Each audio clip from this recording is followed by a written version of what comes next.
Hello and welcome to Wednesday Debate Live with Zaid Hussein here on Nile TV International. Tonight we'll be talking academic integrity and artificial intelligence. And this is actually the future. AI is the future. And as we all know that the education system and workforce are evolving mainly to becoming more technology inclusive today. Hence, it is more important today for students to be engaged in AI and in the future, and also in pursuing the modern digital trends. Thanks to technology integration, today the students are able to collaborate with their peers using the digital platforms, exploring creativity through the technological features, also engaging in the border and the higher order thinking processes and participating in the inquiry-based learning and getting information from the multiple sources. Well, dear viewers, tonight we'll be discussing with our distinctive guest, Professor Dr. Mohamed Naguib Abu Zaid, Professor at AUC. Thank you so much, Dr. Naguib. Thank you for hosting me. And with Dr. Naguib, we'll be talking more about how technology is becoming today part and parcel of our lives, how it is today more prevalent in the modern society, and he will be telling us more about the methods that are used for effectively implementing digital application and those applications into the educational processes, how the instructors are playing a very important and integral role in that respect, and with the different AI applications on hand, how can we have this, of course, the core, this integrity, especially also while engaging the students. Definitely. And sitting for exams and more. So definitely technology is making our lives easier, and at the same time, and for the better. We cannot do today without the AI, but how can this be done without violating academic integrity? This is our tonight's topic, but before we delve into this file, let us read more about the top stories of the day. Earlier in the day, Prime Minister Dr. Mustafa Madbouli opened Wednesday the Sports Expo Egypt 2023. This is being held from February 22nd to the 24th at Al Manara International Convention Center. The three-day gathering is being held under the auspices of President Abdel Fattah al-Sisi on the sidelines of the Break Your Record initiative. Upon his arrival, the Prime Minister confirmed that the state attaches great importance to the field of sports within the framework of a broader goal to build the Egyptian character that also includes improving the healthy lifestyle, developing cultural and scientific awareness, and unleashing creative skills, also discovering and nurturing talents and qualifying the young people in the different domains. Prime Minister Madbouli stated that according to the directives of the President, the state pays attention to developing sports infrastructure across the country for the benefit of the citizens, as well as hosting the World Championships in the various games at the highest organizational, administrative, and logistical levels.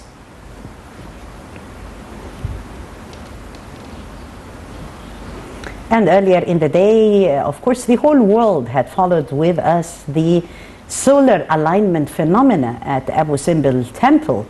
And this morning, the solar alignment caused the sun to shine on the face of the statue of King Ramses II in his great temple in the tourist city of Abu Simbel, south of Aswan, in a unique astronomical phenomena that occurs twice a year, February the 22nd and October 22nd.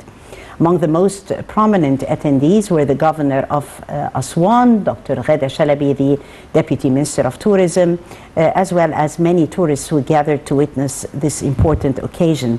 The astronomical phenomena lasted for nearly 33 centuries, embodied the extent of scientific progress reached by the ancient Egyptians, especially in the sciences of astronomy, sculpture, mummification, engineering, and photography.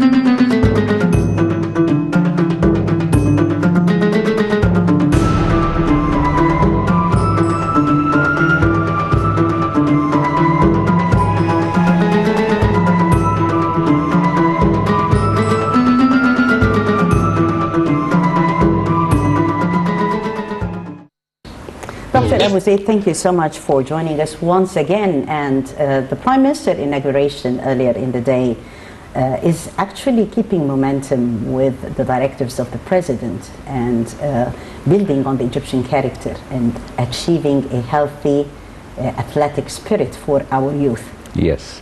From the eyes of an athlete and a senior athlete and a champion, of course, how do you see that? I'm actually very pleased to see that, and I remind myself and the viewers with the last Olympics, and the President promised, people may have forgotten that, but the President didn't, that Egypt is going to establish a set of cities, sports city, and adopting the talented sportsmen and women.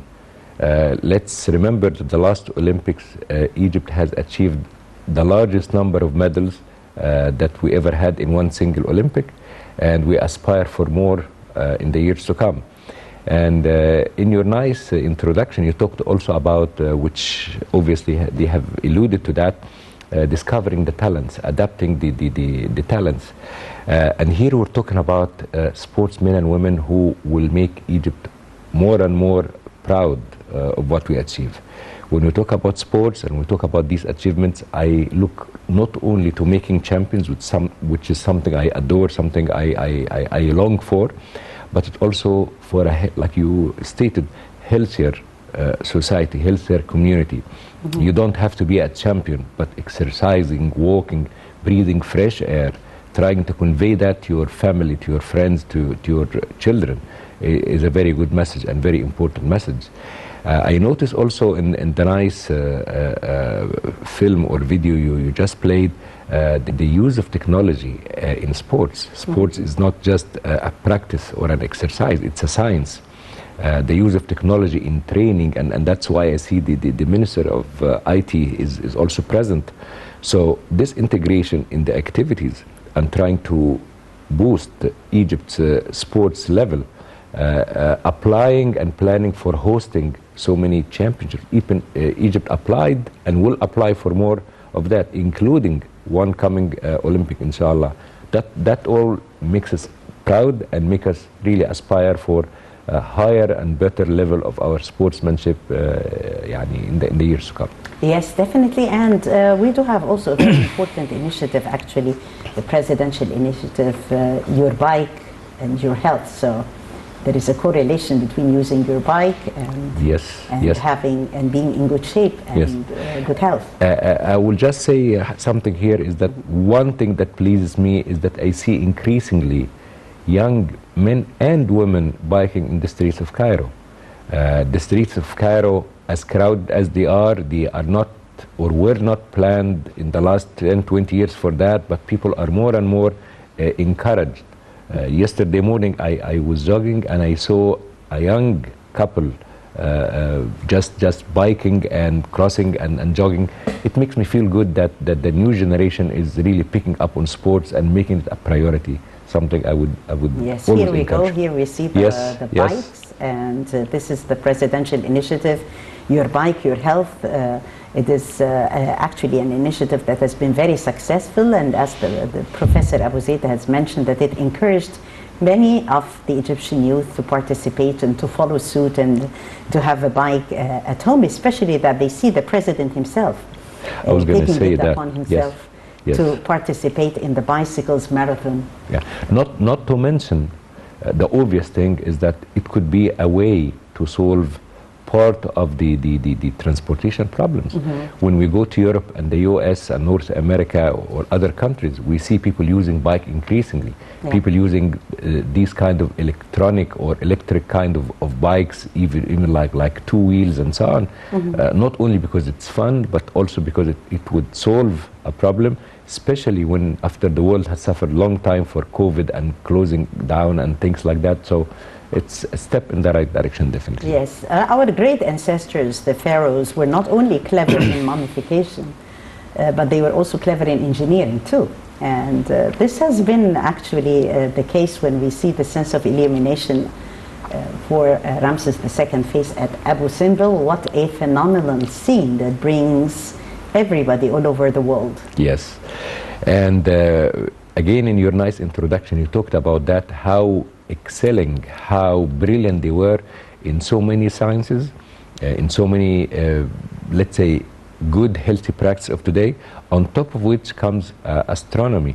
How could they adjust statues in the way that the sunbeam will fall exactly on Ramses II's face in the day of his birth and the day where he took the throne, became the king of Egypt and one of the longest ever who reigned Egypt in its history. Yes. And so glad to see again the tourists speaking up.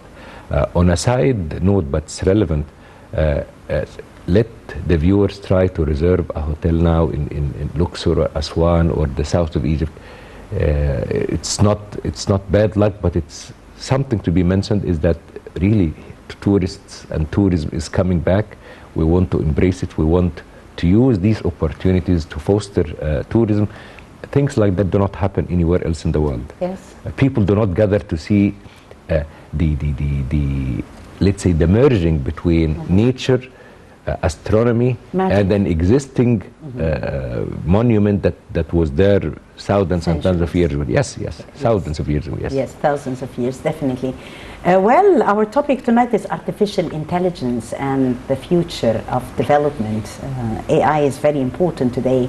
We'll be talking AI and education and AI and academic integrity with our distinctive professor, Mohamed Naguib Abu Zaid of AUC, and several examples, of course, that we do have at educational platforms today. And we'll see how we are actually organizing this in a way or another that would help our students benefit from AI and at the same time preserve ethics, the code of ethics, educational ethics, which is very important.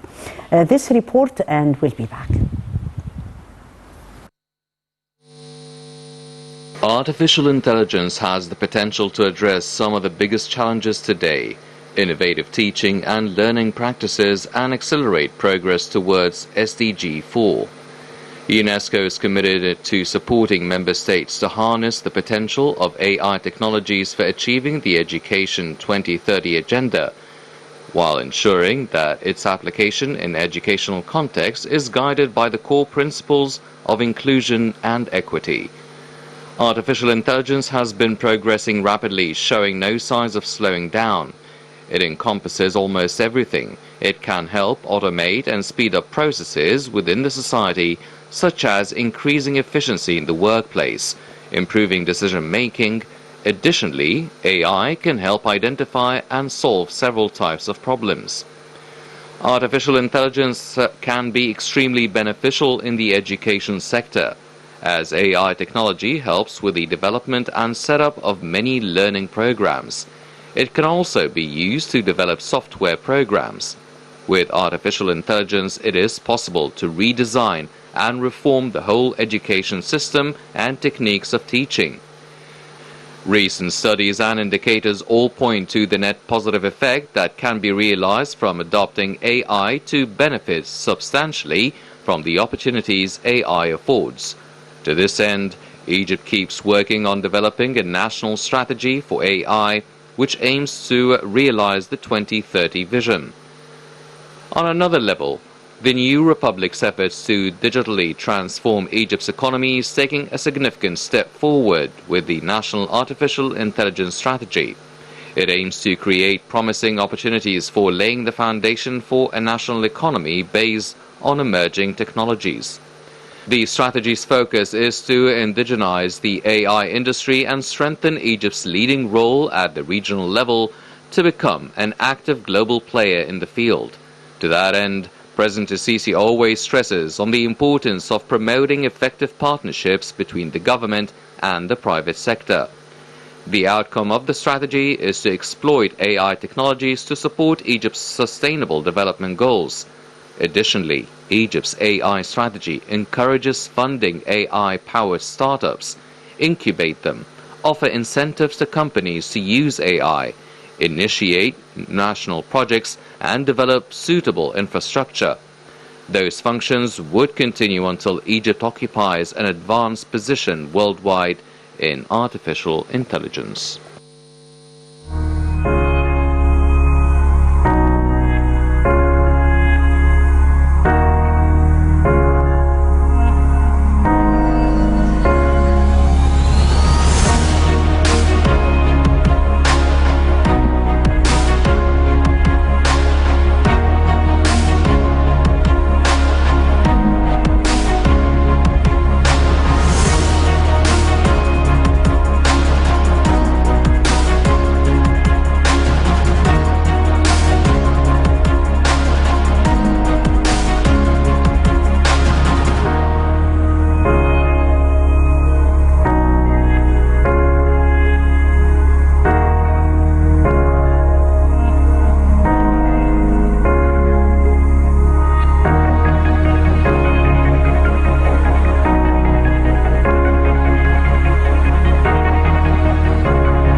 ladies and gentlemen, we're continuing our topic and AI and education. And we have with us our distinctive guest, Dr. Mohamed Naguib Abu Zaid. Dr. Abu Zaid, throughout your lectures all over the world, you've actually been lecturing academic integrity. And with the introduction of technology, with AI and the different educational platforms, has it become more difficult today to cope? Or easier? Pros and cons, definitely. Yes. Not an easy question to answer because people are debating always about that. Yeah. But before I go into this, I would like to highlight some nice coincidence is that artificial intelligence is AI and academic integrity is also another AI. And that's why I commend selecting that topic for today, because we're talking about two AIs and we want them to be in harmony in one way or another. Yes, technology has developed immensely. We were just talking about that on another front minutes ago. But technology brought opportunities. Technology made or should make better learning, better interaction. We don't go too far when we remember let's say the sad coincidence and the sad events of the closing down of COVID-19 and so on. And technology was the resort that helped us to bypass or to go through this difficult time with minimal losses. But at the same time, technology does enable all of us, not just students, all of us, to have access to tremendous level of information, both quantitatively and qualitatively. But at the same time, the risks and the question about academic integrity and the ability to distinguish who said what and who's done what. If you buy anything in the world now, whether whatever commodity, and if it's written on it made in whichever country, when you look closely to it, you would find that much of what you see is made in other countries, and then a question will always arise about authenticity of whatever you're dealing with. So definitely it brought better learning, opportunities for better learning, interaction, universities, and I think I shared that with you in a previous interaction and conversation in one of the interviews, that many people think that universities and schools as they stand today, it won't be long, 10, 20, few decades, and they will be totally in another form, totally in another shape. They may not be even a building for it, because all what we see lead us to that. The dilemma and the big question is about academic integrity, how to cope with this technology and how to make sure that this technology is used in the right way. Yes, how to make this technology be used in the right way? Well, actually more than one role here to be played. The coaches or the professors definitely has a role, and the parents as well. Definitely. Parents, professors, and we always stress the fact of peers. Yeah. If you could have agents of change within the educational system itself, you can tell your student they would listen to you, especially if they have good level of understanding, communication, respect with the instructor. But no matter how good he or she is, people and students are more, let's say, accepting to the peers' advice, because they see it as the norm, they see it as the trend, they see it as that. Imagine a student wants to copy from somebody and his colleague says, no, so I cannot do that, that's not ethical, that's non-ethical.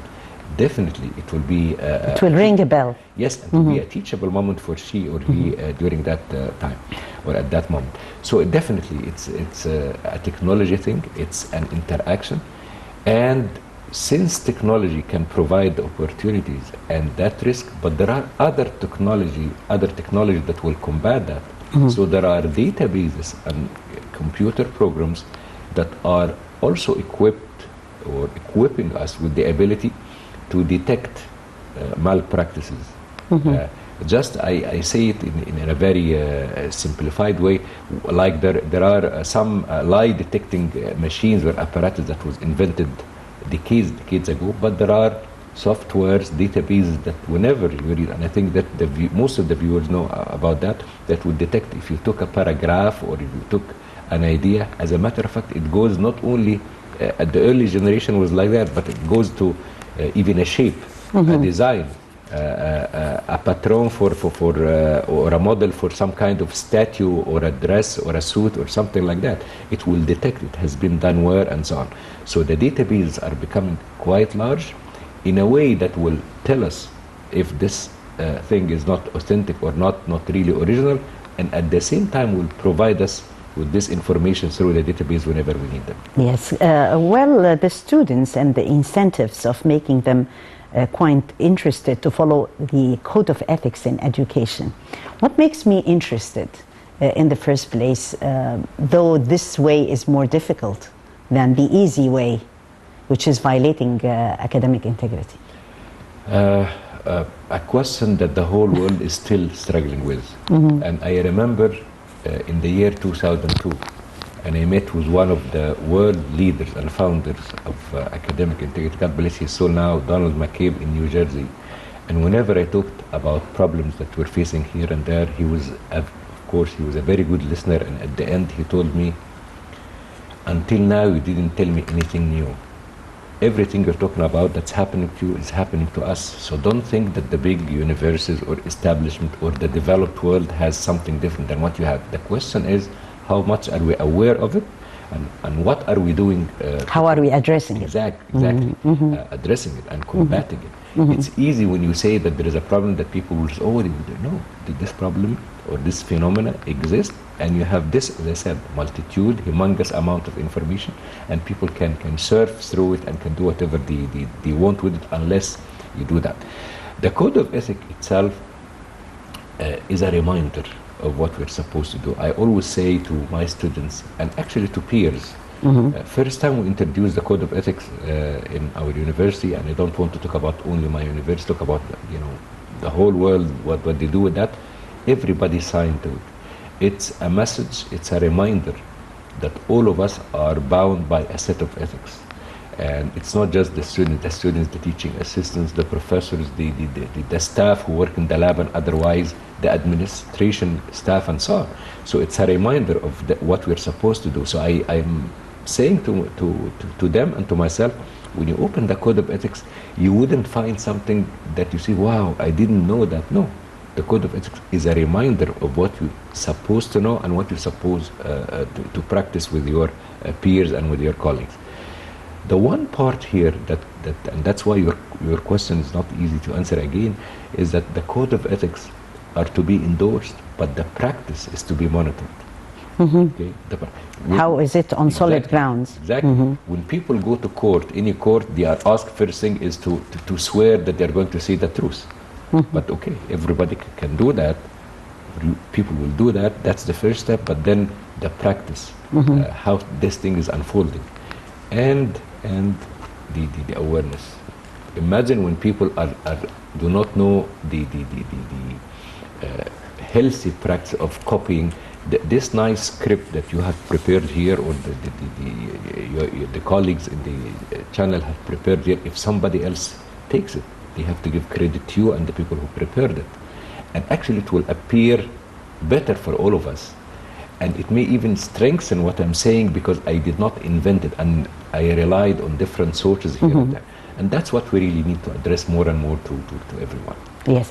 Technology today and having different platforms, as I said before, how does it affect the students' academic performance? How does it affect the way they learn in an educational environment, from your opinion? From my opinion, it affects them in a way that's overall positive. And again, it's not without a price. There is close monitoring by the institution, like you said, by the family, by the community, and they need to be guided into how to use this information. If I were to give a simple example to the viewers, my generation, when we were in the Sanawiyya Amma, we were banned from going there by the calculators. You cannot enter with calculator. You have to calculate things by hand. And look now, people are going to exams beyond even calculators, with computers, with programs, with spreadsheets and so on. And it won't be long that they will be using AI methods and tools. I want to tell you and the viewers a very quick story that happened 2 weeks ago. I was sitting with two of my colleagues in the university, and we were trying to prepare certain proposal for something. And then a nice colleague of ours entered the room and he said, "Oh, are you still preparing proposal? I have something that will save you all this effort." And there is this newly developed AI tool, and he just typed the title, what he wants to prepare, and like it goes like this few seconds, and then a whole well-organized... Is it the ChatGPT? I didn't have to say the name, but something like that. Yeah, because we actually discussed it here also on debate, how it changes lives.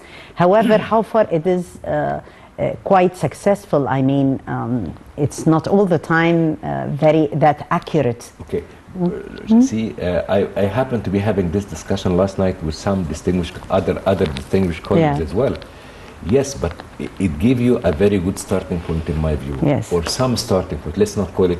It gathered information.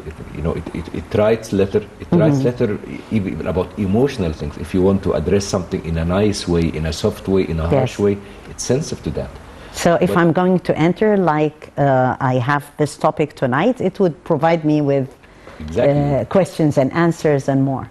Yeah, and like you said also, at the end it may give you some kind of brainstorming ideas. No, but it will also can deviate a little bit towards the end. But the danger in my mind is like I use this example often, like the chess players nowadays world champions find it very difficult to beat the computer. And as a matter of fact, somebody I know, the world chess champion, he or she managed to beat the computer. It's a big thing. The computer, this is the first version of whatever program or database we have. Look at the second version, third version. It will undergo some kind of evolution, and will develop some kind of self-learning mechanism that it will be, I'm afraid, at some time and point difficult to compete with it. But here, and that's the core question of our discussion here, is that ethical? Is using these tools ethical? My short answer for that is yes, provided that you could employ it in the right way.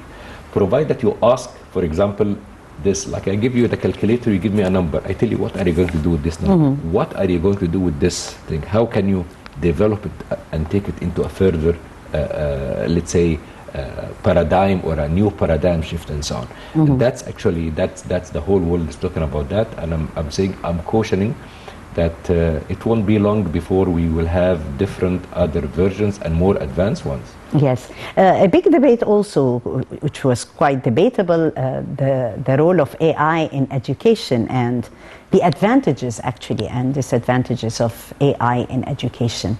Definitely it is going to transform lives, make things easier, have more access to information and more. But how far are we going to have successes based on AI and at the same time go in line with academic integrity?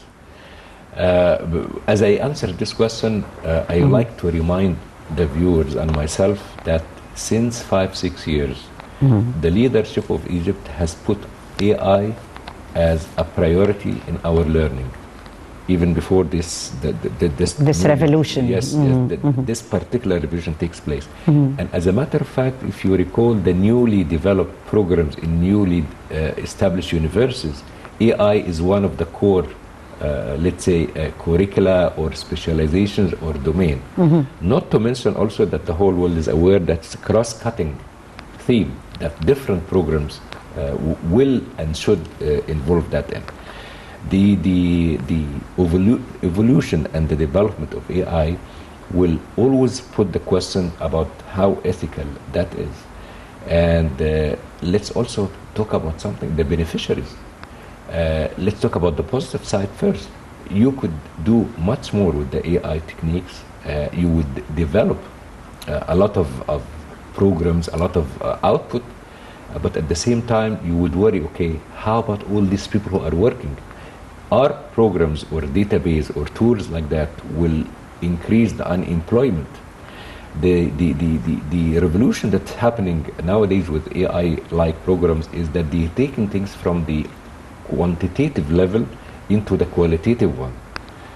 You want a program that gives you search, like a Google search or a like, it gives you information like that, fine. That's more or less gathering information in a quantitative way. But the AI programs will take this information and weave it into whether it's a speech or a report or a proposal or something that you can use.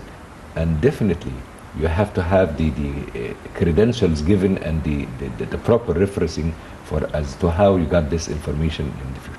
Yes, definitely. And this brings me, Professor Abu Zaid, to another point, since you mentioned how Egypt took great strides in that respect and having AI as part of the curriculum regarding the smart universities, also for the Decent Life Initiative and how it was transforming the lives of Egyptians living in villages or in Upper Egypt, also how introducing this sense of efficiency of telecommunication to reach them, not only for Caireans, for the inhabitants of Cairo, but also for other governorates. Yes, a lovely point you're raising here. And I will go to what you mentioned, what you've put on the screen minutes ago about employing AI towards Egypt's sustainable development goals in its large umbrella. And decent life and such, I never call decent life, unlike what people say, an initiative. I call it something like a revolution. It's something that's unprecedented. Okay? Yes. Not because we are overly proud about we are proud about, but when you look at it, and when people... It never happened before. Yes. Okay, I wouldn't go very far. Today in the morning, I was in one of the very rural areas not far away from Cairo, and I could see where and how decent life have touched Egypt in depth, in areas where you would never think or want to go by your car or even walk in, because they were so poor, so behind or beyond, and now they are really strides ahead and back to cope with the modern life in one way or another. If you employ AI in resolving these problems, you will get things faster, perhaps more efficient, especially if you have a certain model to apply. But also you can create a cadre of talented individuals from these areas that would adapt that and will be able themselves to act as agents of change, like I said earlier. And disseminate the information to dissemination is the right word I want to say. Other inhabitants in the villages. Why artificial intelligence is necessary for the new generation? A very big question. Why is it important for the new generation? How are they going to resort to artificial intelligence, and how is it going to contribute also into integrating Egypt's youth? And this is actually a very important point.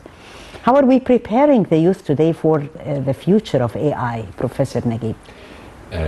Definitely.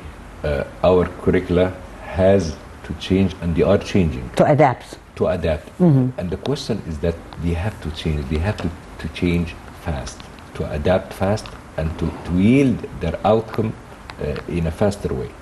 And I would very much argue that in less than 5 years, the whole world, the curricula of the entire modern world will be changed substantially. Yes. I see here some nice pictures or examples about the peers. Yes, the peers and the learning about that. But also, I don't want to leave this point untouched. Egypt is good and has a good technological arm. The smart village was a good start for us. Yeah, and during the COVID, we found out that we had an excellent foundation. We reaped the fruit. We reaped the fruit of digitizing Egypt. And many international, I don't want to mention names of companies or huge companies, tycoonic companies worldwide, but Egypt, one of its commodities that can export is actually technology, and taking part in that. And by the way, people who come to visit Egypt, they always notice how smart the young generation is, because you ask specifically about the young generation. AI is a tool that they should capitalize on, and definitely the community, since the leadership years ago, highlighted this as to be one of our priority areas in the education system. Definitely the community has to embrace that. Entrepreneurship new projects. Yes, small industries. Exactly. More industries, small jobs, but SMEs, profitable yeah. SMEs, founded and based on an AI. So I think it creates very good opportunity. Yes, very good opportunities, and this is the hope for the future. And the role of professors and coaches is definitely to train the students to think, resorting to AI. Yes, it's not really something strange, I would say, and to train themselves to begin with. Yeah. People like me and my generation, we were not equipped. I heard about, I was fortunate to hear about artificial intelligence, let's say in the late 80s, while I was still in my the early part of my graduate studies. And I was so happy to hear about it, but I thought that this thing will not happen in our lifetime. Now it's coming, it's happening, and the nature of any technology, it goes like this, and then the time is spent short and short until you sleep and get up and you find that the whole world, think about Facebook, Twitter, all these things, you know. It was far away before. Far away, and how many people in the world don't use them? Very few people, because it's almost everywhere. Yes. We as anchors are actually prepared that one day we might have a robot anchor presenting the news. However, hopefully that they will need a flesh and blood anchor as well. Do you have the same way? Like, we need definitely a professor because we need this sense of interaction with the students. Yes. But how can you integrate robots and professors? Yes. Let me here not miss the very important angle, the human angle, the human interaction. The flesh and blood. The flesh and blood, and the ability to feel your own students, your own colleagues, and interact with them. This is what the robot cannot do. That until now the robot cannot do it. Hopefully. But definitely, if I were to give the simple example, a good professor goes in, and by just a look, you would notice that someone in the class is not picking up, is tired, is exhausting, having a problem, something like that. It will be some time. Until now, I don't think this generation of robots can do it. And the human angle is never to be missed. Definitely, hopefully, because we don't want anybody to lose their jobs. Information communication and artificial intelligence, technology literacy, and this is also a big debate. Yes. That we need technology literacy to prepare the youth today for the labor market. How are we actually emphasizing on this? How are we preparing our students for this? It's so nice to hear that from you as a question. Technology or information literacy. It's as if the word illiterate or illiteracy vanished or gone away when it comes to reading and writing. It's no longer there, and people are thinking way beyond that. Way beyond that. So the question of this technology literacy is not only doing something nice. It used to be like that at the very beginning. Now it's being able to do something and totally unable to do it. Nobody will wait for you till you get, for example, a pencil and paper, start doing calculations like that a computer or a spreadsheet would do it in a fraction of a second. Nobody would wait for you. You're not good. You're not proving how good you are by doing that.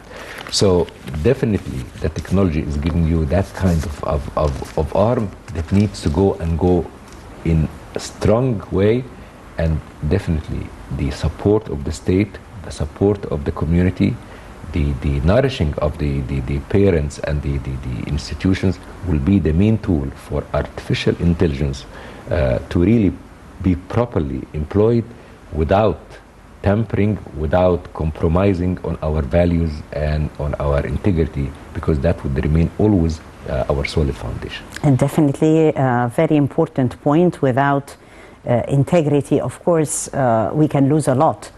Throughout history, technological revolutions have changed the way of living, creating new trends, forms and patterns for work, and actually leading to wider societal changes.